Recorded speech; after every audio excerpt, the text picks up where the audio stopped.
안녕하십니까. 작업치료사 유리레디입니다. 이번에는 편측무시, 니글렉트에 대해서 이야기해 볼까 합니다.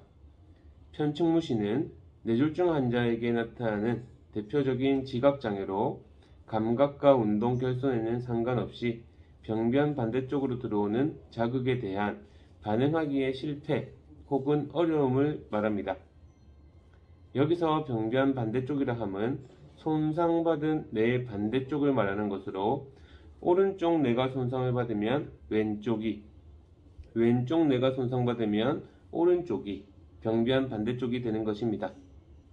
이는 뇌졸중 환자의 특징이라고 말할 수 있고 병변 반대쪽에 편마비가 나타나는 것이 특징입니다. 편측무시를 보이는 뇌졸중 환자는 마비된 쪽에 대한 각성 정도가 저하되는데 신체 부위를 제대로 인식하지 못하고 마비 쪽 공간의 자극에 적절한 반응을 보이지 못하게 됩니다. 임상에서 흔히 볼 수 있는 편측무시, 니글렉트는 시야 결손, 감각 손상, 운동 손상과는 구별되어져야 합니다.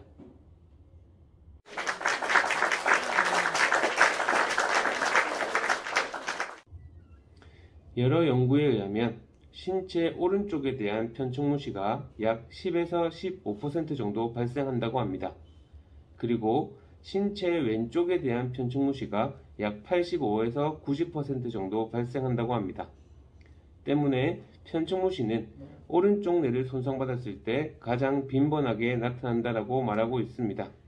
즉, 편측무시, 니글렉트는 왼쪽 편마비를 가진 뇌졸중 환자의 임상적 특징이라고 할 수 있습니다. 편측무시를 보이는 뇌졸중 환자는 일상생활 활동에 있어 어려움을 보입니다. 고개나 시선이 마비 쪽으로 돌아가 있거나 식탁 한쪽에 놓인 음식 및 물건을 인식할 수가 없습니다. 길 한쪽에 놓인 장애물을 인식할 수 없어서 부딪히는 경우가 종종 발생합니다. 책을 읽을 때 문장의 시작이 왼쪽이기 때문에 문장의 맨 앞 글자나 단어를 읽을 수가 없습니다. 마비 쪽에 있는 사람과 의사소통을 할 수가 없습니다. 마비 쪽의 옷을 입고 벗는 것을 수행하지 못하는 등의 행동장애가 나타나기도 합니다.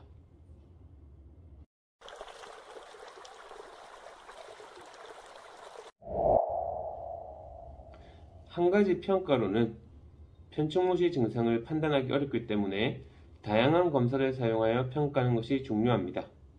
대표적인 검사를 보도록 하겠습니다.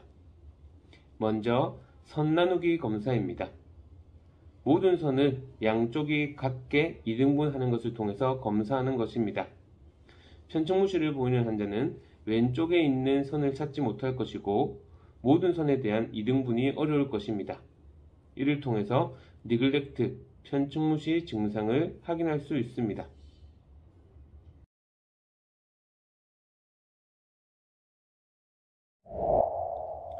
다음은 그림 그리기 및 모방 과제입니다.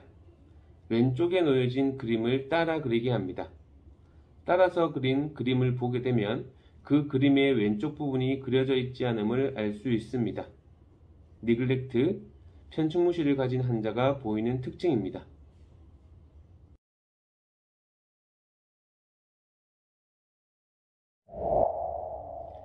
지우기 과제입니다.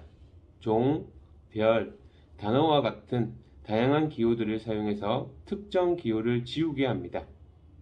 편측무시를 보이는 환자는 왼쪽에 있는 특정 기호를 지우는데 어려움을 보일 것입니다.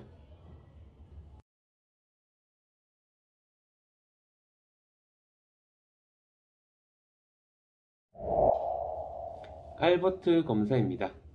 선 나누기 검사와 마찬가지로 모든 선을 양쪽이 같게 2등분하는 것을 통해서 검사하는 방법입니다. 편측무시, 니글렉트를 보이는 환자는 왼쪽의 선을 찾지 못하거나 모든 선에 대한 2등분이 어려울 것입니다.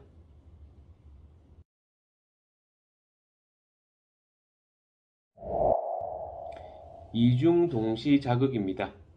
검사자는 양손을 벌려 두 자극을 동시에 제공합니다.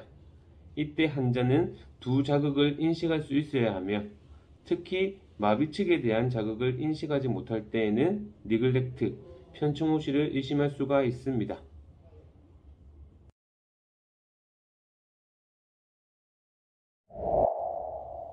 그 밖에 Behavioral Inattention Test, COMB and Laser Compact Test, 캐서린 버지고 스케일 등이 있습니다. Behavioral Inattention Test는 환경의 기능적인 과제 수행을 제공하여서 관찰을 통해 검사하는 방법입니다. 음식을 먹는 것, 전화하는 것, 기사를 읽는 것, 동전들을 분류하는 것, 주소를 따라 쓰는 것, 지도를 찾는 것 등을 포함한 활동들을 관찰합니다.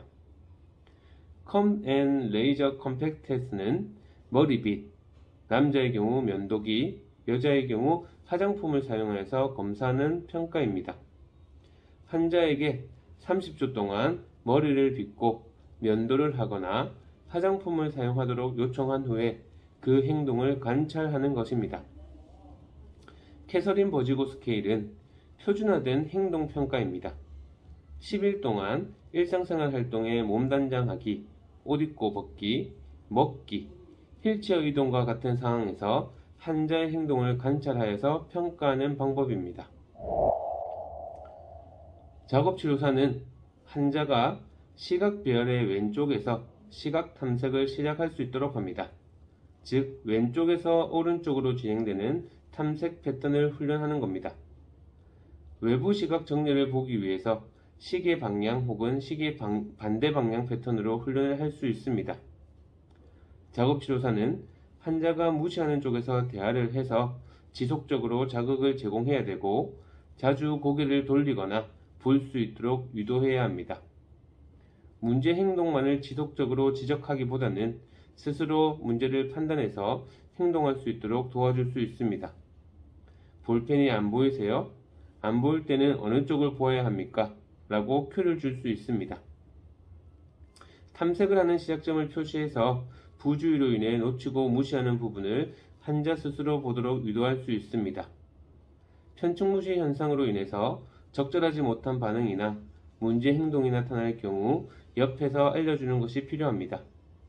주의 집중력에 문제가 있는 경우가 많기 때문에 집중할 수 있는 환경을 만들어주고 그와 관련된 집중력 훈련을 병행하면 더욱 효과를 볼 수 있습니다. 환자가 자신의 시각 탐색과 집중이 잘못되었다는 것을 아는 것이 가장 중요합니다. 또한 작업치료사는 치료 시에 환자의 실수를 보고 즉각적인 피드백을 제공해야 합니다. 작업치료사가 만나는 환자의 대부분이 뇌졸중 환자입니다. 편측무시는 뇌졸중 환자에게 흔히 나타나는 증상이라고 할 수 있습니다. 편측무시를 보이는 뇌졸중 환자는 일상생활 활동을 수행하는 데 어려움을 보이기 때문에 작업치료사는 편측무시를 감소시키는 치료를 통해서 뇌졸중 환자의 일상생활 활동 수행 능력을 향상시켜야 합니다. 이에 작업치료사는 편측무시, 즉 니글렉트의 개념, 평가, 치료에 대한 내용 숙지가 반드시 이루어져야 할 것입니다. 이상 시청해주셔서 감사합니다.